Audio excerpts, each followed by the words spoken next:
Stella with the shades here on this beautiful day in New York. If anybody wondering why you see me in a scarf and a hoodie a lot, it's because I'm either going to the gym or coming from running my errands, and this is my running my errands look. Well, anyway, saw online that there's a new challenge. Is that what it is? A challenge where a young lady is directing women to pay their man's rent. If you love him, pay his rent. And I took a big deep breath because I didn't like what I was hearing. It's like, outside of slaying demons for these men, now we're paying their rent. And I said, you know what? Be soft on sis. What if it's just rage bait? And if it's not rage bait, what if she feels like this is something that you should be doing as a woman?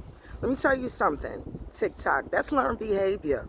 A lot of times when you see women overextending themselves and doing more for men than they should, it's something that they learn coming up. Case in point, get ready for Stella's story time. When I was in high school, my last year of high school, I had a job working for a beautiful doctor, very prominent doctor. She was very young, and she wasn't even 40 yet. And she was somebody that would hire people from her alma mater to work for her as an assistant, you know, child care, whatever. And that's what I did. So long story short, while I was working for her, I had just gotten involved with a guy. Look, the birds are chirping in Brooklyn. And he wasn't doing too good. He was already on his way to becoming a bum. He was like, you know, just getting his feet wet when it came to becoming a professional bum ass nigga. So anyway, he was doing poorly in school. You know, he was also in his senior year of high school, or fresh out of high school, I'm not sure.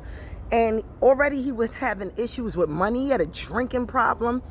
And I never forget, she said to me, well, you know, he seems to be going through some things. You should consider giving him an allowance.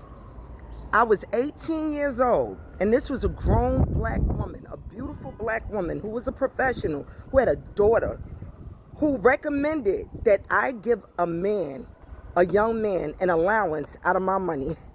I was probably at that time coming home with $180 at the end of the week after she paid me for the little work that I did. And she recommended that I give him an allowance. So I feel like when you already think that way, that shit just develops and it grows if it's not checked and stopped. So maybe the young lady that's telling women that they need to pay their man's rent, she's somebody where her bullshit was never checked and stopped. You know, if this is real and anybody knows this young woman in real life, check her and try to stop her, or at least listen to her and find out where she's coming from. But paying rent for men, especially men that you're not married to, or I don't care if you're married, because if you're married to a man that you got to pay his rent, that's a problem. But yeah, just telling women that they should pay men's rent, it's kind of wild. I don't know how to feel about that. All right, that's it. Don't pay his rent though. Don't listen to her. Love stuff.